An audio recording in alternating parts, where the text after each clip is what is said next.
В эфире совместный проект «Радио Крым Реалии» и Первого канала Украинского радио. Слушайте ток-шоу «Радио Крым Реалии» на средних волнах на частоте 549 АМ каждый будний день в 8:35 и в 13:10, а также на 105,9 FM круглосуточно. Крымчане имеют право знать. Мы продолжаем эфир радио Крым Реалии. У микрофона с вами Александр Голубов. Напомню, что слушать нас вы можете на средних волнах на частоте 549 кГц в 13:10 в Крыму, а на материковой части Украины в 12:10, а также на 105,9 FM круглосуточно.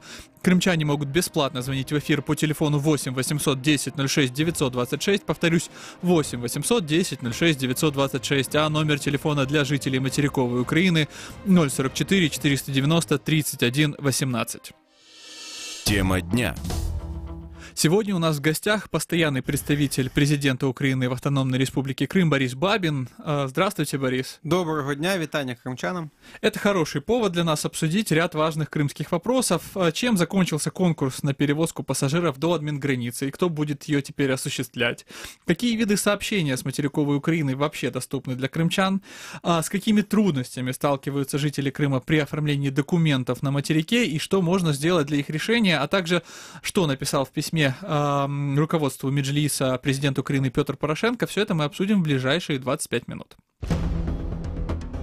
Крым в центре внимания.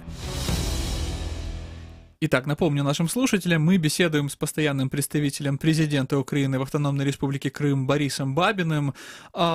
И вот одна из новостей, которую я бы хотел обсудить. В этом месяце состоялся конкурс на пассажироперевозки крымчан и жителей других регионов Украины из Херсона до админграницы.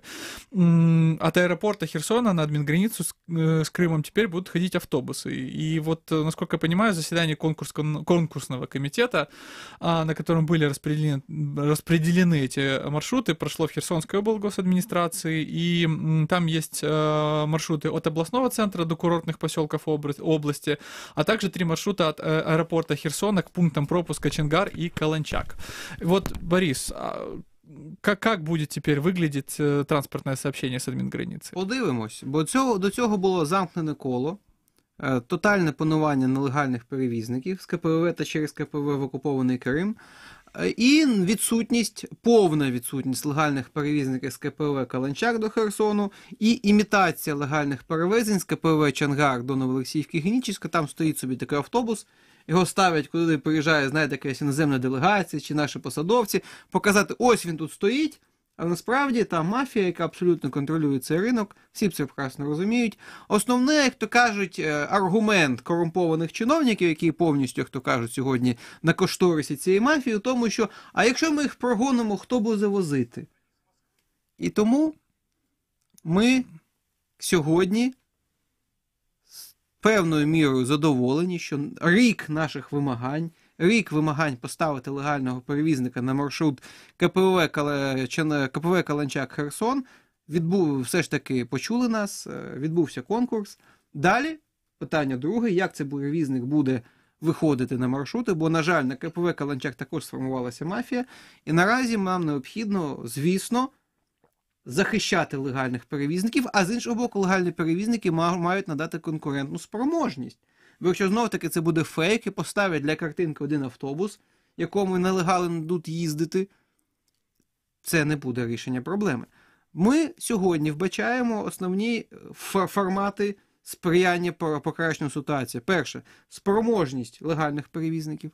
Боротьба реальна, але не імітаційна, коли чемодани з грошима завозять у різні місця Херсону та Києва, з нелегальними перевізниками боротьба. І третє – це посилення залізничного сполучення до найближених до Криму станцій. Це насамперед Новоолексіївка, який хаб, що вже склався на Сході, для КПВ Чонгар. І другий хаб, який ми маємо розвинути, це станція Вадим Одеської залізниці біля КПВ Каланчак, куди має ходити поїзд Києву прямий безпересадковий. Там до КПВ до 10 кілометрів. Це вже питання облаштування місцевого перевезення. І це простіше, бо, наприклад, цю пору року кожна людина буде розумно скорочувати час на жаль, які воно змушено проводити в автомобільному транспорті, бо це незручні дороги для взимку, для таких подорожей. І чим ближче ми до Криму довеземо їх легальною залізницею, державним підприємством, тим краще. На сьогодні Укрзалізниця зайняла таку позицію. Ми готові, але дайте нам легального перевізника з станції Вадим до нуля. До КПВВ. Зараз ми над цим працюємо. Борис, ну вот у нас же есть распределенные маршруты. Вопрос такой, есть понимание того, когда они могут заработать и как регулярно будут работать? Или это пока что еще Це вопрос питання до тих переговоров? перевізників, які заходять на маршрут, які тут можуть бути перемовини. Є легальна процедура. Люди виграли конкурс, отримали маршрути, мають ліцензії вперед. На КПВ Каланчак хтось вже облаштував автостанцію. Як це було, як то кажуть, окрема цинічна історія, ми дізнались про це від Мінінфраструктури, що вони дали дозвіл, дали, є, добре, маємо автостанцію, нехай під'їжджають, нехай працюють. Скільки їх там буде, хто їх там буде, комунальні, державні, приватні, справа сота. Головне, щоб вони там були, і вони були безпечні і для пасажирів, і працювали з чинного законодавства. На жаль, досі цього не було. Борис, коллеги говорят, что у нас есть слушатель на связи. Я предлагаю выслушать его вопросы, и мы вернемся к нашей беседе. Здравствуйте, вы в эфире. Представьтесь, пожалуйста. Здравствуйте, Александр из Москвы. У меня к вашему уважаемому гостю, Александру Голубев, к Александру Бабичу, 3 вопроса. Один от себя, чисто чтобы он вверх передал, и 2 таких по теме. Первый вопрос, уважаемый Александр Бабич, я звоню из Москвы, и я много слушаю украинские радиостанции, но слушаю по интернету. И у меня вот просьба, когда вы там в верхах ваших встречаетесь с людьми, чтобы вы передали, чтобы больше развивали средние волны аналоговые. Потому что в России на самом деле много слушают вот и украинское радио, и так далее. И поверьте, на ваши телеканалы и радиостанции в интернете не блокируют, в центральной, по крайней мере, России. Но хотелось бы смотреть и слушать или по спутнику, или по еще каким-то возможностям. Это от себя лично. А вот 2 таких вопроса. Насколько получается больше развивать и транспорт, и остальные, и самое главное, какие это будут автобусы, новые, старые, как у вас с пропускным пунктом, потому что я вот слушаю, тоже и на том же Крым-Реале говорят, что не все совсем. Как это удается вам развивать, и не мешают ли наши оккупанты дорогие? Вот. А вам, как всегда, Александр Голубев, огромное спасибо, и всем ребятам и девчатам из Крым-Реали и из Донбасс-Реали. Кстати, Александр Голубев, последнее, хотел бы тоже к вам обратиться, чтобы вы на Донбасс-Реали передали, чтобы и общий федеральный телефон тоже бы подключали. Было бы интересно тоже бы звонить и из Центральной России. Я думаю, из Крыма с удовольствием бы звонили бы на Донбасс-Реали. А так, все раз спасибо и удачи. Спасибо, Александр. Мы обязательно передадим эту просьбу нашим коллегам. Борис, ваш ответ. Давайте щодо питання про автобуси. Звісно, йдеться про сполучення до КПВВ. Ніхто в Крим не буде їздити. Це неможливо, це суперечить і законодавству, і безпекової ситуації. Які це будуть автобуси, мікроавтобуси? Це вже питання до органів, які мають забезпечувати ці перевезення. Це вже, вибачте, якщо ми будемо займатися кольором сідлушок автобусу, це, можливо, неправильна задача для нас. Для нас головне, щоб це було легально, щоб ті органи, які мали провести державні процедури, їх провели, надали дозволи, зробили контроль, далі все пішли працювати в легальному полі. Тут ми вже виходимо з політичної площини, з цього, як то кажуть, чарівного пенделя, який ми рік пропхували через ці кабінети, до практики звичайних управлінських відносин. Скільки там буде? 10, 15, 20 автобусів? Хто буде господарить? Чесно, я не знаю. Для мене головне, щоб це було легально. Вот еще один вопрос, который задавал слушатель. Оккупанты не мешают?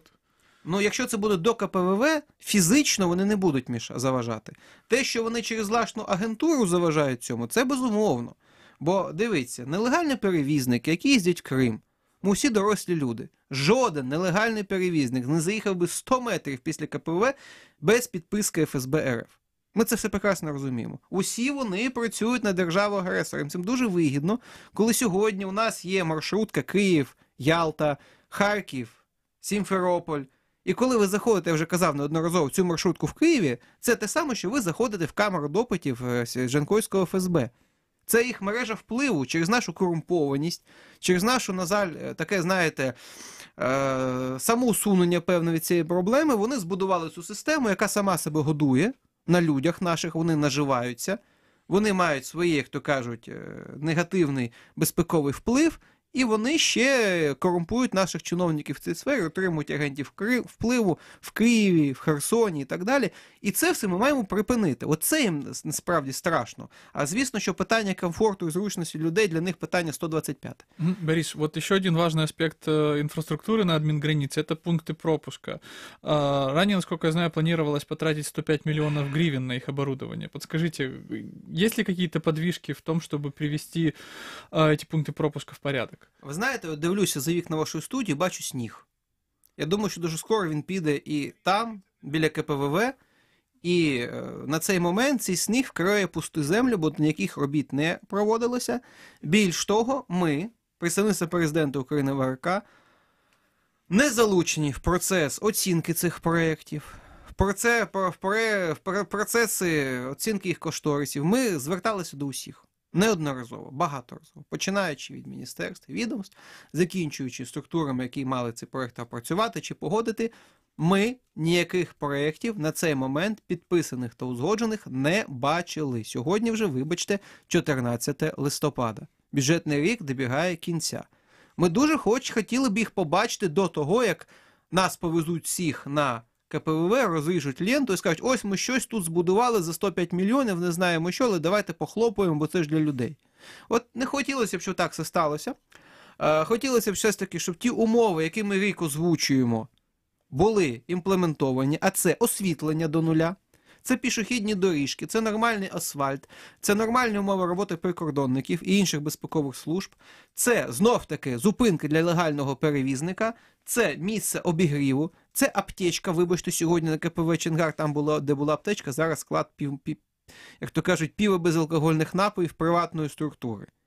І це, можливо, присутність медичного персоналу в якихось рамках досяжності до КПВ. Це те, що ми маємо забезпечити. Ну, звісно, як то кажуть, сумнозвісні туалети, але тут, я думаю, що якщо є легальні перевізники, ну, те для них не буде проблема. Ось це ми маємо. А коли нам розповідають про музеї, каплички, до речі, щодо капличок, у нас вже потім, як то кажуть, на серйозному рівні була розмова, і дуже так потужна, з архієпископом Кліментом.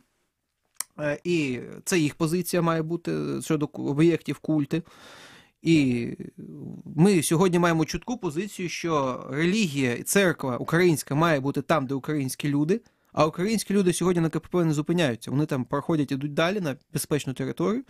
І вже є бачення, що буде церква у Новоолексіївці, що, можливо, буде храм у Новотроїцькому і в Херсоні, там, де є наші люди, коли кримчани перебувають. І це вже, як то кажуть, більше має здорового глузду, ніж те, що ми чули. Угу. Вот также важный вопрос – это документы. Например, в Крымсоц утверждают, что проблема с оформлением документов – одна из самых популярных, с которой к ним обращаются крымчане. В частности, вот в эфире нашей станции юрист этой инициативы Ольга Куришко, она утверждает паспортные услуги, потому что много кто выезжает для подачи документов. Например, дети впервые выезжают, чтобы впервые получить ID-карты, и нам сообщают о проблемах с пропиской, потому что нигде не анонсируется, что у крымчан нет возможности ставить прописку при замене старого паспорта на современный или же при получении его впервые.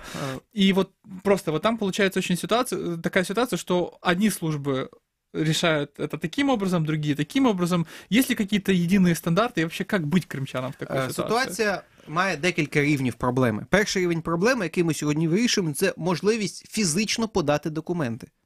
Рік тому це був жах, бо в кожному місці Херсонщини, а здебільшого люди їдуть на Херсонщину з Криму, стояла черга, бійки, мафія, рішала, ті самі нелегальні перевізники, які оформлюють людям паспорти, чемоданами завозять на вклейку фотографію з Криму заочно, вибачте, це так було. І це окремі посадовці зараз хочуть повернути, але ми їм це не дамо. Вони знають, про що я. А далі, щодо цього, ми трохи зсунули ситуацію після відкриття в Херсоні державного підприємства «Документ».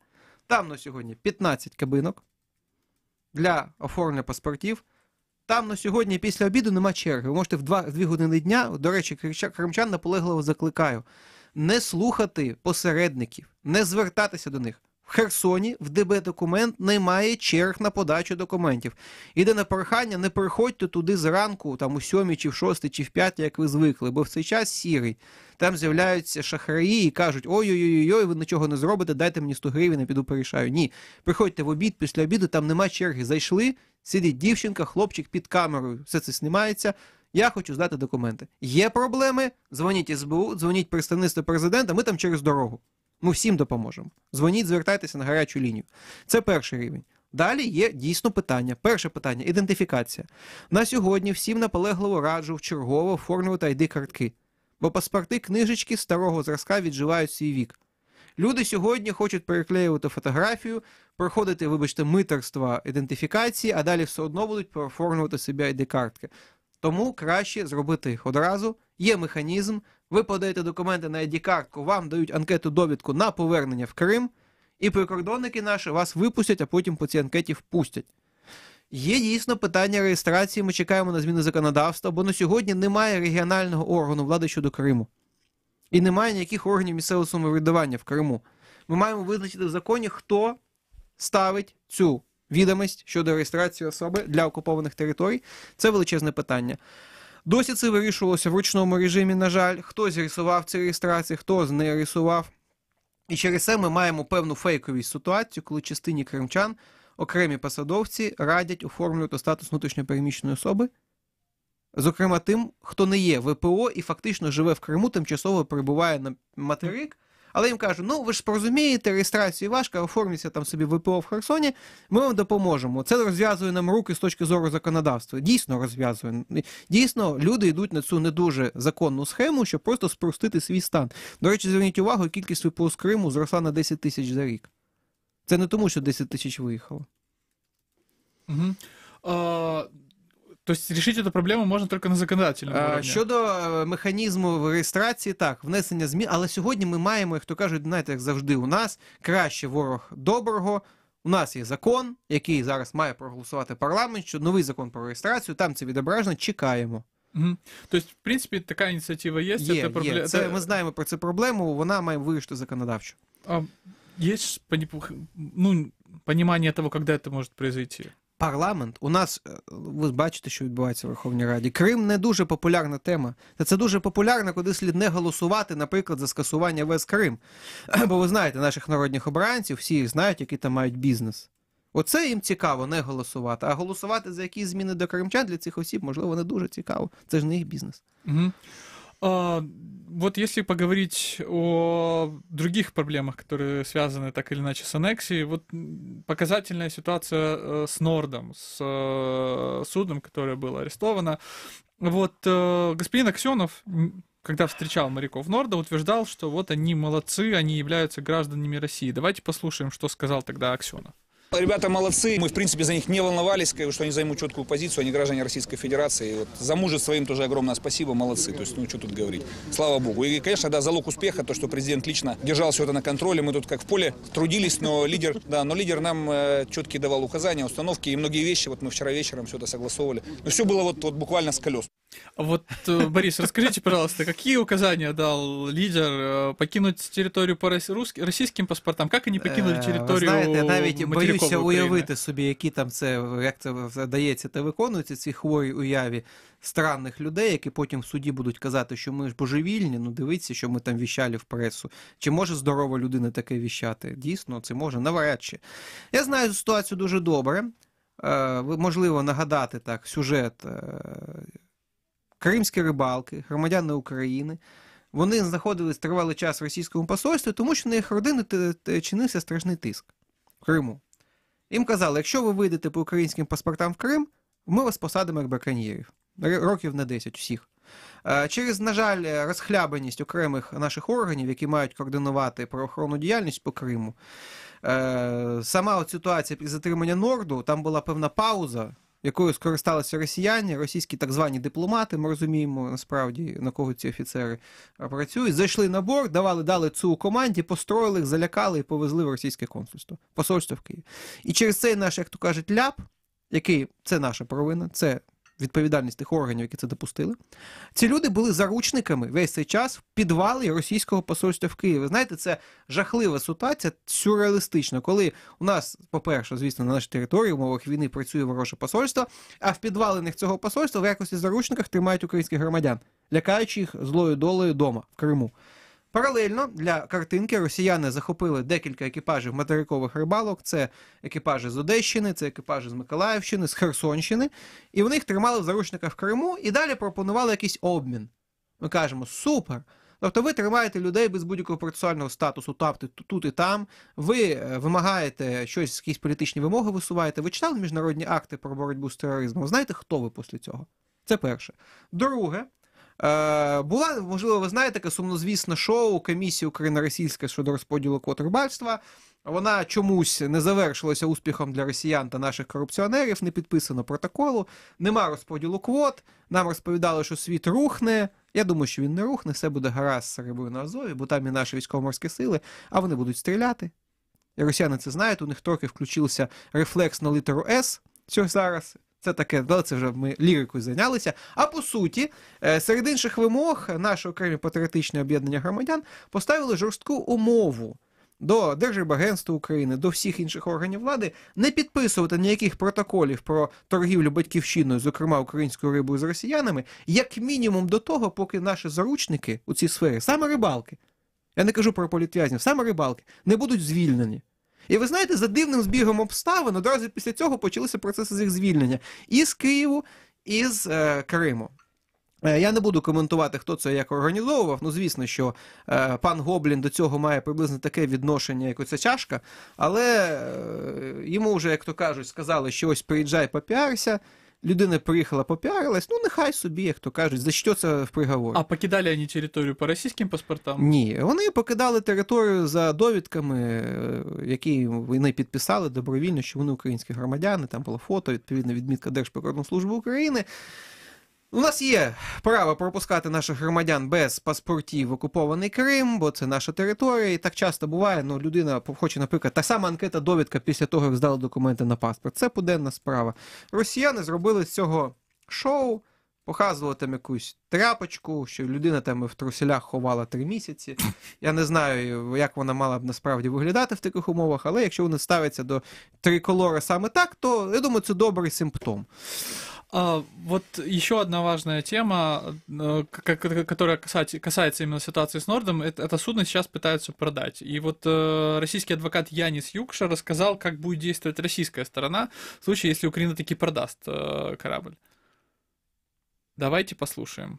В данном случае подается в розыск корабль, и есть всевозможные структуры, в том числе и связанные с Интерполом. В случае, если этот корабль попадает в руки, то этот корабль задерживается, как имущество, принадлежащее Российской Федерации. Что касается задержания этого корабля при помощи российских, так сказать, сил и средств, я уверен, что он будет изъят, законно изъят у незаконного владельца, и, безусловно, он должен быть возвращен тем людям, которые владеют в силу закона данного имущества. Вот такое вот мнение российского адвоката. Борис, вы как специалист по морскому праву в прошлой жизни, скажем так. В одной из прошлых жизней, как вы прокомментируете такое заявление? Ну, я що, знаєте, російські адвокати, їм би краще законодавство якесь читати, хоча б окупаційне, але ви знаєте, що це не власність Російської Федерації, це власність приватних осіб, і вона конфіскована за рішенням суду. Тобто, якщо Росія не визнає рішення українського суду, то нехай не визнає. Питання Інтерполу, цікаве питання, я знаю, що такі речі Інтерполом на розшук не ставляться, хоча є, користуючись нагодою, окреме питання щодо спроб росіян залучати механізм Інтерполу щодо Криму, і, на жаль, ми тут поки що не маємо належного реагування Інтерполу і окремих наших посадових осіб, але це і одна окрема розмова. Щодо того, чи будуть затримувати, вони інші судна постійно затримують. Вони ж пірати, вони ж анексери. Коли вони розповідають, що щось конкретне буде затримувати, нехай. Я думаю, що якщо судно не буде продано, віддадуть його Державній прикордонній службі. Хай його спробують затримати. Я хочу на це подивитися. Что ж, буквально через минуту мы продолжим нашу беседу с Борисом Бабиным. Я же напомню нашим слушателям, что кроме утренних и дневных эфиров у радио Крым Реалии есть и эфиры вечерние. Там мы обсуждаем самые важные новости дня и даем вам их беспристрастный анализ. Вечер. Лучшее время, чтобы узнать главные события дня.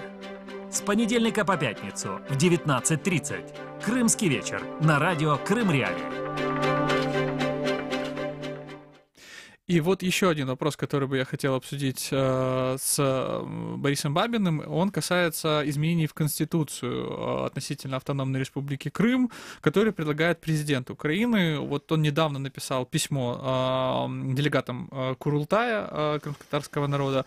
Вы могли бы вкратце рассказать, в принципе, уже понятно, каковы будут эти предложения по автономии, по изменению в Конституции?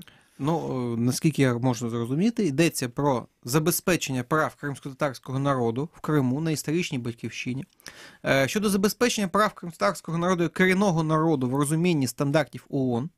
І тому, як для юриста, тут для мене все дуже просто, ми беремо міжнародні стандарти, які втілені в Декларації прав корінних народів світу, ООНівській, у міжнародних зобов'язаннях України, переносимо їх на текст нашого конституційного поля, готуємо проєкт змін, вносимо зміни в розділ, що стосується Автономної Республіки Крим.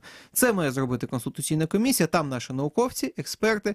Я розумію прекрасно, що не так багато в Україні експертів з питань прав корінних народів, бо тривалий час це було абсолютно поза нашим, як то кажуть, дискурсом правовим, і це абсолютно не влазить ту, пострадянську правову шинель, яку досі носять багато авторів. Це вже таке, наукове питання. Більш в одної з моїх минулих життів я був професором, як ви, може, пам'ятаєте.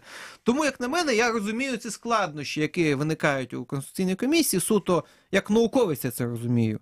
Але як посадовець, все ж таки, якщо президент України каже, давайте щось, хлопці та дівчатка, опрацьовувати вже, то, можливо, Конституційна комісія збереться і надасть пропозицію голові держави для оцінки, а потім включається механізм, передбачений Конституцією. Президент подає на парламент, 2 голосування різних сесій, оцінка Конституційного суду. Тут мы маем юридичные питання и політичне питання.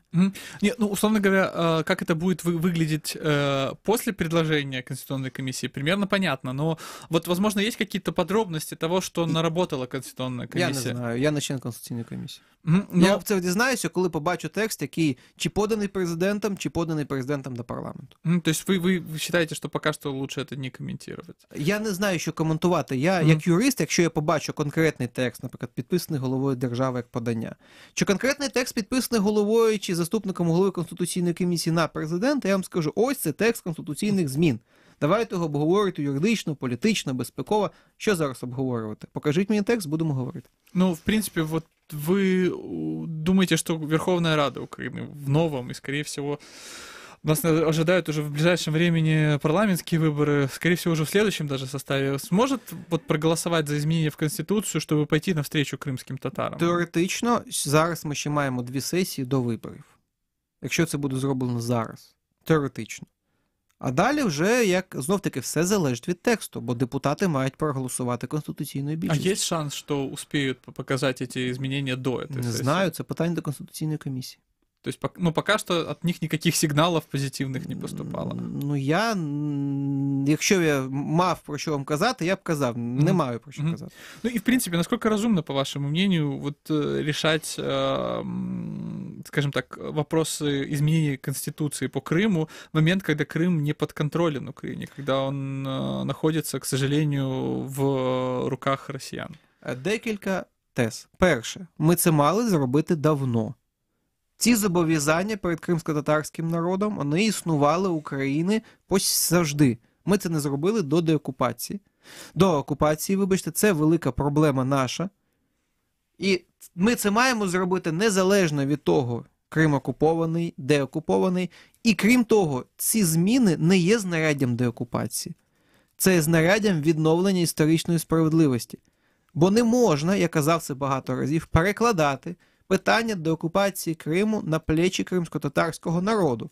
Це загальнодержавна справа. Всі ми маємо спільно йти шляхом деокупації. Це найгірший цинізм, коли ми беремо 200 тисяч осіб, кажуть, от там Конституція, йдіть сам деокуповуйте Крим. Ні. Спочатку ми всі маємо деокупувати Крим. Якщо в цей час буде схвалено зміни в Конституцію, добре. Ми просто будемо знати, як в деокупованому Криму будуть працювати органи влади. Чи є якісь ризики для нашої поточної ситуації в цьому, для наших якихось міжнародних процесів? Нехай на це відповідає Мін'юст та МЗС. Вони будуть 100% залучені до оцінки цих змін. Что ж, Борис, я благодарю вас за ваши ответы. Напомню, мы в нашей студии беседовали с постоянным представителем президента Украины в Автономной Республике Крым Борисом Бабиным. Это было радио «Крым Реалии». В студии с вами был Александр Голубов. Услышимся.